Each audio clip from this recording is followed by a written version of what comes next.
Assalamualaikum warahmatullahi wabarakatuh. Salam Indonesia, Horas Medan, Ahoy, Mejuah-juah, Yahobu. Kearifan budaya lokal, lestari. Saya Samsul Arif, dosen jurusan Bahasa dan Sastra Indonesia, Fakultas Bahasa dan Seni Universitas Negeri Medan. Dengan menghadirkan video pembelajaran teks deskripsi yang akan disajikan oleh Alda Marsha Ayudia, mahasiswa jurusan Bahasa dan Sastra Indonesia, diharapkan para siswa mampu memberhasilkan diri dalam mencapai tujuan pembelajaran yang maksimal. Video ini juga merupakan rangkaian dari alur cerita dalam buku paket pembelajaran bernuansa kearifan budaya lokal Sumatera Utara, diharapkan mampu membawa pendidikan bangsa yang lebih berkarakter dengan penanaman norma-norma dan nilai-nilai yang berlaku pada masyarakat Sumatera Utara. Di sisi lain, pada era revolusi industri 4.0, menuntut siswa mampu menguasai literasi digital dalam keberagaman yang ada, dengan tidak melupakan nilai-nilai luhur bangsa Indonesia. Filosofi-filosofi pembelajaran yang bisa dipetik kiranya mampu menjadikan fondasi pendidikan Indonesia yang lebih baik lagi. Semoga video pembelajaran ini menghantarkan siswa kepada pemahaman bermakna dan lebih baik. Salam Indonesia, Horas Medan, Ahoy, Mejuah-juah, Yahobu. Kearifan budaya lokal, lestari. Assalamualaikum warahmatullahi wabarakatuh.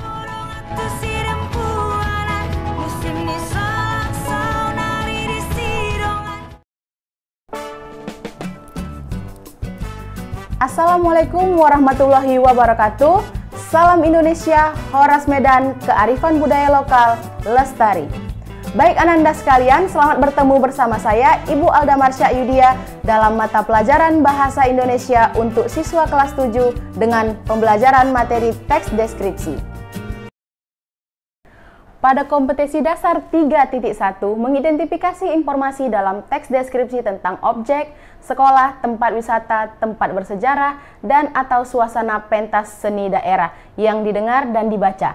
Sementara kompetensi dasar 4.1, menentukan isi teks deskripsi objek, tempat wisata, tempat bersejarah, pentas seni daerah, dan tradisional, dan lain-lain yang didengar dan dibaca.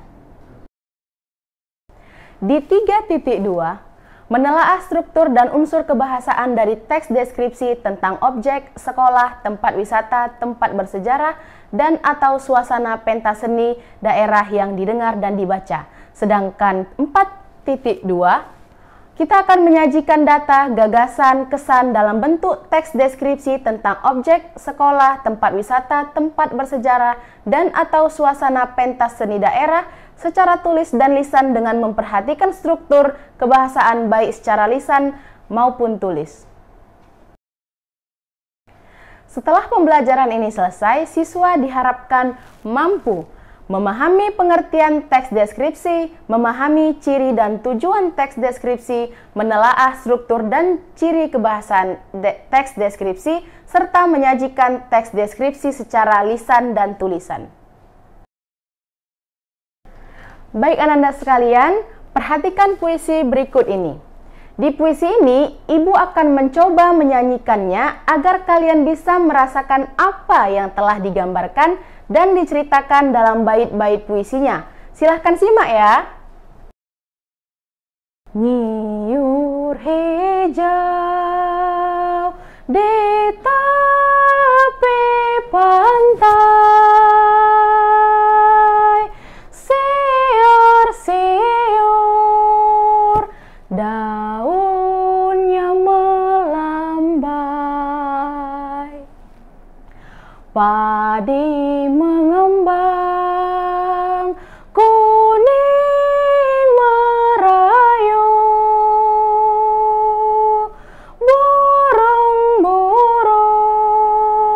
bernyanyi gembira. Tanah airku, tumpah darahku, tanah yang subur, kaya makmur. Tanah airku, tumpah darahku, tanah yang kaya, permai nyata.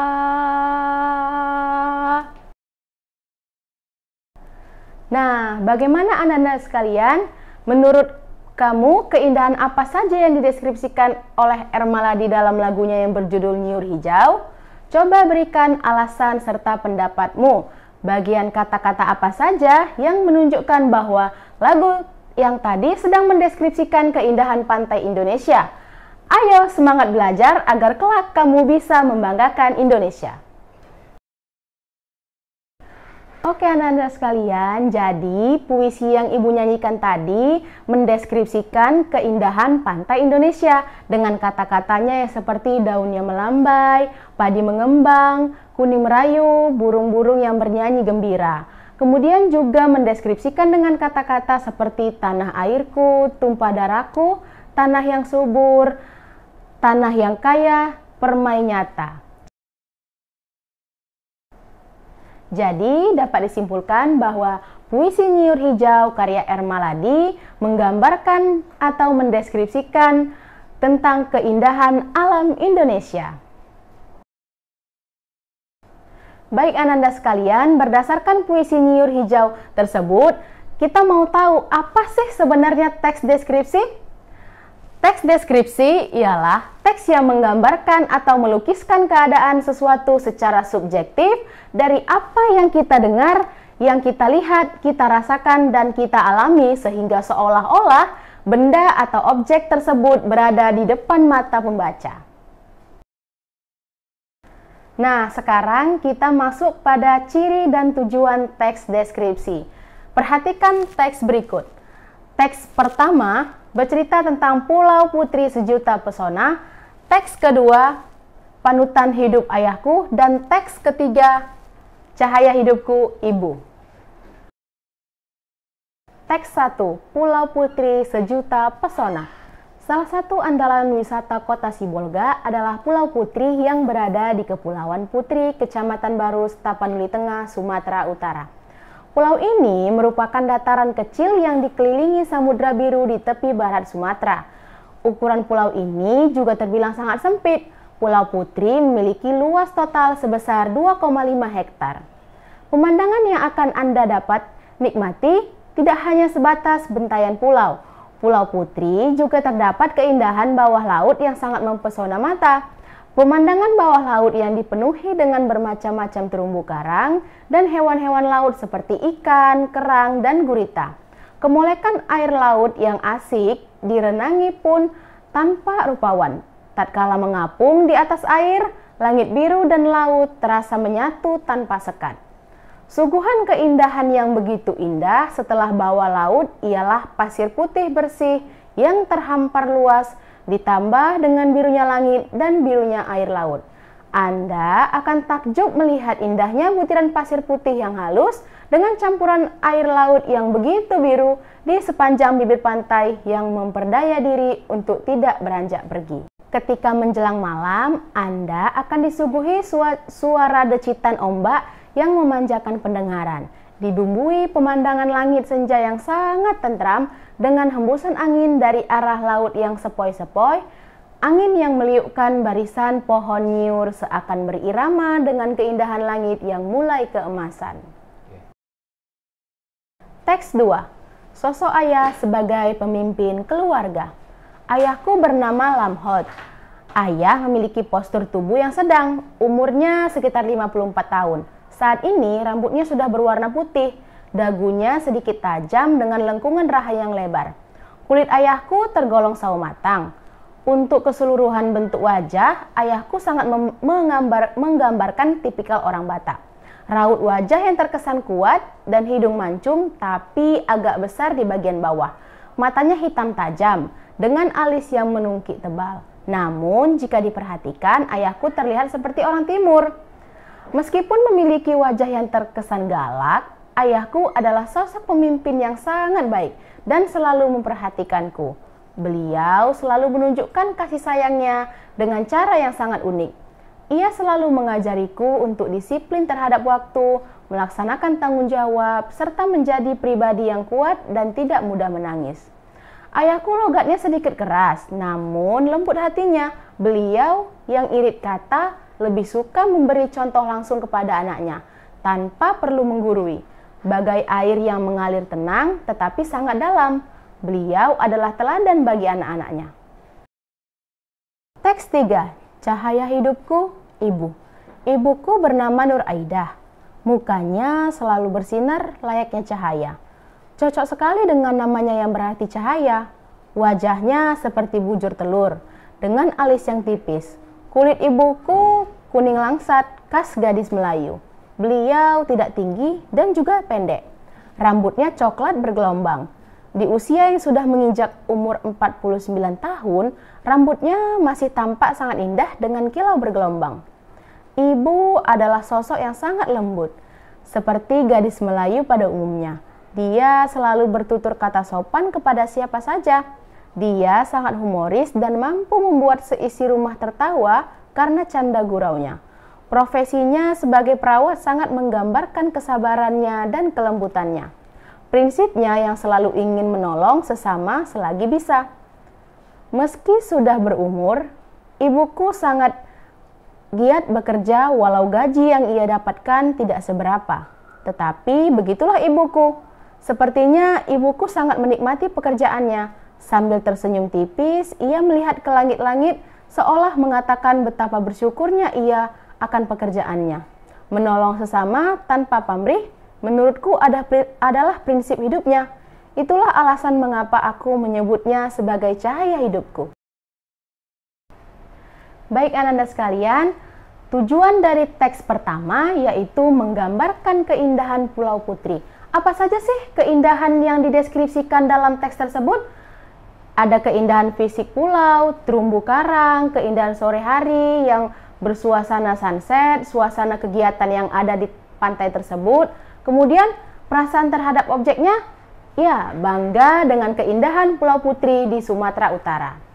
Kemudian bagaimana dengan teks 2 dan 3? Coba kalian isi dan cocokkan di kolom tersebut. Oke Ananda sekalian, jadi berdasarkan ketiga teks tersebut dapat kita tahu bahwa tujuan teks deskripsi ialah untuk merincikan dan menggambarkan suatu objek melalui sudut pandang pengarang dengan maksud agar pembaca dapat seolah-olah merasakan, melihat, dan mendengar objek secara nyata dan secara langsung. Sekarang kita masuk kepada mengidentifikasi jenis teks deskripsi. Teks deskripsi dibagi menjadi 2. Yang pertama berdasarkan tujuannya dan yang kedua berdasarkan objeknya. Berdasarkan tujuannya, teks deskripsi dibagi atas 2. Yang pertama, teks deskripsi eksplanatori. Umumnya, teks deskripsi eksplanatori bertujuan untuk memberikan informasi akan hal tertentu yang umumnya sudah sering dijumpai atau kita temui seperti suatu objek, tempat, dan keadaan tertentu. Kemudian yang kedua, teks deskripsi sugestif, yaitu teks yang bertujuan untuk menciptakan imajinasi bagi para pembaca mengenai suatu objek atau keindahan tertentu. Kemudian berdasarkan objeknya, teks deskripsi dibagi atas 3 jenis. Yang pertama, teks deskripsi subjektif, yaitu penggambaran objek dibuat berdasarkan sudut pandang penulis. Yang kedua, teks deskripsi spasial, yaitu penggambaran objek hanya berupa tempat atau ruangnya. Yang ketiga, teks deskripsi objektif, yaitu penggambaran objek dibuat berdasarkan situasi objek yang dideskripsikan tanpa menambahkan opini penulis. Oke, sekarang kita masuk kepada menentukan isi teks deskripsi. Coba Ananda sekalian perhatikan pesona Pulau Salanama. Ananda sekalian sudah pernah ke sana belum? Nah, sekarang coba kita lihat pemetaan tersebut. Apa saja yang ada di Pulau Salanama? Dapat kita lihat di situ ada kata pulau, ada pasir, bebatuan, ada kata Salanama, ada ikan, ada kata terumbu, kapal, goa. Nah, dari kolom-kolom yang kosong itu coba Ananda sekalian isi. Oke, sekarang coba Ananda perhatikan gambar selanjutnya. Ini adalah gambar pementasan opera Batak dalam cerita perempuan di pinggir danau. Nah, coba Ananda sekalian, Ananda buat pemetaan dari pementasan opera Batak yang tadi. Oke Ananda sekalian, jadi berdasarkan kedua gambar tersebut, kita dapat membedakan teks dan kita juga dapat melihat persamaan teks. Dapat kita lihat ada dua tabel, di mana tabel pertama yaitu perbedaan teks dan tabel yang kedua persamaan teks. Pada tabel perbedaan teks, kita dapat membedakan kedua teks dari topik utama yang dideskripsikan, kemudian dari rincian isi, serta pola pengembangan isi. Kemudian dari tabel persamaan teks, kita dapat melihat cara mengembangkan isi dan isi dapat dikembangkan melalui panca indera. Oke, baik Ananda sekalian, sekarang kita masuk kepada menelaah struktur teks deskripsi. Struktur teks deskripsi artinya struktur yang membangun suatu teks deskripsi. Jadi, dalam teks deskripsi ada 3 struktur yang harus Ananda perhatikan. Yang pertama, identifikasi. Apa sih identifikasi itu? Identifikasi adalah bagian umum atau identitas objek yang dideskripsikan dalam teks deskripsi. Kemudian yang kedua yaitu klarifikasi, yang artinya dalam bagian ini kita dapat merincikan apa yang kita dengar dan apa yang kita rasa dan kita alami. Kemudian yang ketiga yaitu bagian penutup, di mana berisi bagian penegasan ulang, simpulan berisi kesan terhadap objek yang kita deskripsikan. Oke Ananda sekalian, untuk lebih memahami struktur teks deskripsi, coba Ananda sekalian perhatikan penjelasan berikut ini. Wacana dengan judul Masjid Agung Haji Ahmad Bakri. Oke, bagian yang pertama yaitu bagian identifikasi. Jadi, bagian identifikasi ini berisi bagian umum atas identitas objek yang akan kita deskripsikan. Nah, dalam identifikasi ini kita dapat melihat nama objek, lokasi, serta gambaran umum objek Masjid Haji Ahmad Bakri. Jadi kita dapat melihat bahwa nama objek di sini Masjid Haji Ahmad Bakri, kemudian lokasinya terletak di Kecamatan Kisaran Barat Kabupaten Asahan, serta memiliki gambaran umum objek seperti di seberang masjid terdapat kantor Bupati Asahan yang merupakan pusat pemerintahan Kabupaten Asahan. Oke, bagian struktur yang kedua yaitu deskripsi bagian. Jadi di dalam deskripsi bagian ini kita akan merinci apa yang akan kita dengar, apa yang kita rasa dan kita alami. Jadi dalam deskripsi bagian Masjid Haji Ahmad Bakri ini, di sini kita dapat melihat bahwa Masjid Haji Ahmad Bakri ini terdapat ukiran rumah, hiasan atap rumah, serta bahan yang terbuat dari kayu. Di sekeliling kubah induk terdapat 4 menara, kemudian 4 sudut masjid, kemudian eksterior masjid ini berwarna putih serta kuning yang menggambarkan ciri khas tradisional budaya Melayu. Oke, bagian yang terakhir yaitu bagian penutup. Di sini berisi kesimpulan atas kesan yang kita dapatkan dari Masjid Haji Ahmad Bakri. Kita dapat melihat bahwa Masjid Haji Ahmad Bakri ini merupakan tempat beribadah yang dapat kita rasakan untuk beristirahat sejenak, tidak hanya disuguhkan dengan kenyamanan saat beribadah, namun juga keindahan yang ada pada Masjid Haji Ahmad Bakri dengan keindahan desain interior masjid yang bernilai budaya Melayu. Oke, sekarang kita akan masuk kepada menelaah unsur kebahasaan teks deskripsi. Jadi, unsur kebahasaan dalam suatu teks harus hadir agar menjadi ciri khas dari teks deskripsi. Oke, yang pertama penggunaan kalimat perincian untuk mengkonkretkan. Coba kita lihat pada kalimat ayahku adalah sosok yang baik. Kata baik dapat kita rincikan dalam kalimat ia selalu mengajariku untuk disiplin terhadap waktu, melaksanakan tanggung jawab, serta menjadi pribadi yang kuat dan tidak mudah menangis. Oke, yang kedua, penggunaan kalimat yang menggunakan cerapan panca indera. Jadi kita dapat melihat contoh di bawah ini. Tabel pertama seolah-olah melihat dideskripsikan dengan kalimat pulau dengan hamparan pasir putih. Kemudian pada tabel seolah mendengar dideskripsikan dengan kalimat decitan ombak yang memanjakan pendengaran. Kemudian pada tabel seolah merasakan dideskripsikan dengan kalimat tatkala mengapung di atas air, langit biru dan laut terasa menyatu tanpa sekat. Nah, jadi Ananda sekalian, pada tabel dengan kalimat berikutnya, coba Ananda sekalian isi tabel tersebut dengan baik dan benar.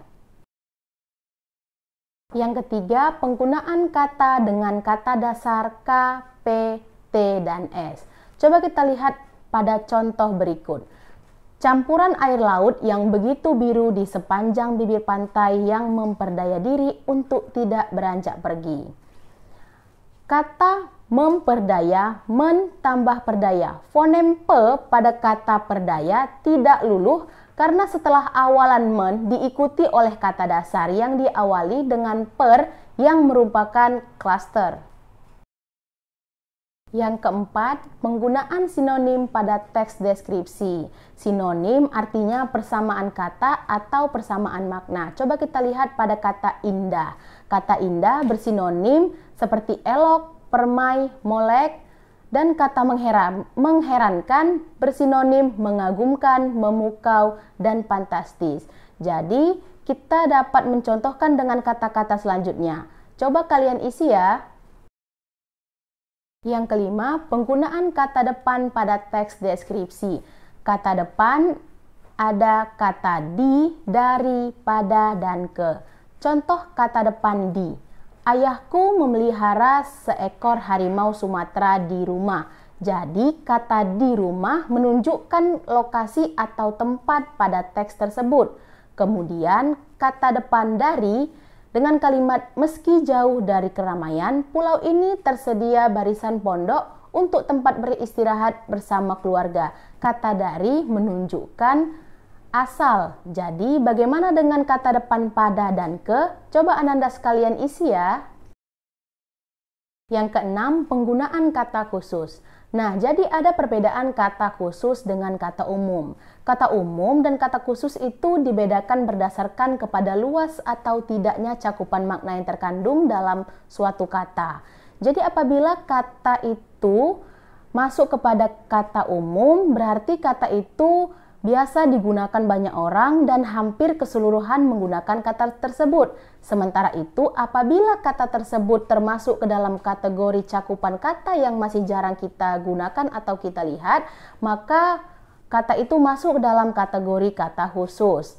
Kata khusus merupakan sinonim kata umum, tetapi dengan tambahan makna atau lebih formal. Misalnya, kata keren dan kata dahsyat sinonim kata menarik, tetapi ragam tidak formal. Coba Anda perhatikan kata umum dan kata khusus di bawah ini.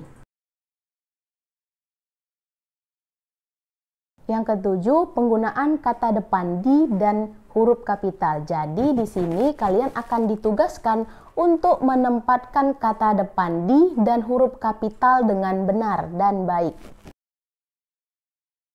Oke, baik. Sekarang Ibu akan memberikan tugas bagaimana cara menyajikan teks deskripsi secara lisan dan tulisan. Yang pertama, secara lisan, kalian akan diminta menjadi seorang reporter.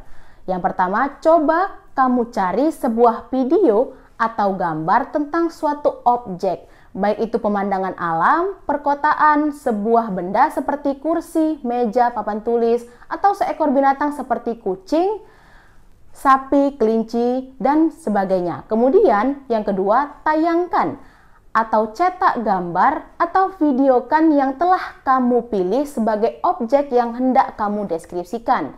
Yang ketiga, jadilah seorang reporter yang seolah-olah sedang mendeskripsikan objek yang telah kamu pilih. Yang keempat, pastikan apa yang kamu deskripsikan sesuai dengan cuplikan video atau gambar objek yang telah kamu sajikan. Kemudian yang terakhir, lakukanlah hal tersebut secara bergilir di depan kelas. Oke anak-anak sekalian, kalau tadi merupakan proyek lisan, sekarang kita akan membahas proyek tulisan bagaimana cara menyajikan teks deskripsi secara tulis. Tugasmu ialah mendeskripsikan suatu tempat di antara tempat-tempat yang disebutkan di bawah ini. Deskripsi yang kamu buat harus mencakup keseluruhan struktur yang ada di dalam sebuah teks deskripsi. Jangan lupa membaca ulang di halaman sebelumnya mengenai struktur teks deskripsi ya. Yang pertama ada jenis lingkungan tempat tinggalmu, kemudian kota atau desa yang kamu kenal dengan baik. Yang ketiga, tempat wisata yang ada di daerahmu. Yang keempat, tempat unik yang ada di daerahmu, serta pementasan asal daerah yang ada di daerahmu. Oke, kita akan masuk kepada langkah-langkah dalam menulis teks deskripsi. Bagaimana cara kita menulis sebuah teks deskripsi dengan baik? Yang pertama, kita akan menentukan subjek yang akan kita deskripsikan dan kemudian kita beri judulnya. Jadi, judul teks deskripsi itu berisi objek yang akan kita deskripsikan. Contohnya seperti ini. Oke, yang kedua, untuk mempermudah proses menulis teks deskripsi, coba buatlah kerangka karangan seperti yang dicontohkan di bawah ini. Jadi kerangka karangan itu adalah garis-garis besar yang akan memandu kalian dalam menulis teks deskripsi. Jadi contohnya dapat kita lihat seperti Masjid Raya Medan. Jadi ada kerangka karangan yang akan kalian isi. Oke, yang ketiga, carilah data dari subjek yang ditulis. Data yang dicari dengan cara mengamati subjek yang dideskripsikan. Jadi sebelum kita menulis sebuah karangan deskripsi, kita harus mencari data atas subjek ataupun objek yang telah kita pilih. Contohnya seperti berikut ini. Oke, yang keempat, tatalah kalimat-kalimat menjadi paragraf pembuka teks dimulai dari identifikasi, kemudian paragraf deskripsi bagian 1, 2, 3, dan paragraf penutup. Kemudian yang kelima, perincilah objek atau suasana yang kamu deskripsikan dengan menggunakan kata dan kalimat yang merangsang panca indera pembaca, yang tidak mengalami langsung seolah-olah melihat, mendengar dan merasakan apa yang kamu deskripsikan. Gunakan variasi kata secara menarik agar tulisanmu dapat dinikmati dengan baik. Demikianlah pembelajaran kita kali ini. Semoga bermanfaat untuk kita semua. Jangan lupa jaga kesehatan dan patuhi protokol kesehatan. Assalamualaikum warahmatullahi wabarakatuh. Salam Indonesia, Horas Medan, kearifan budaya lokal lestari.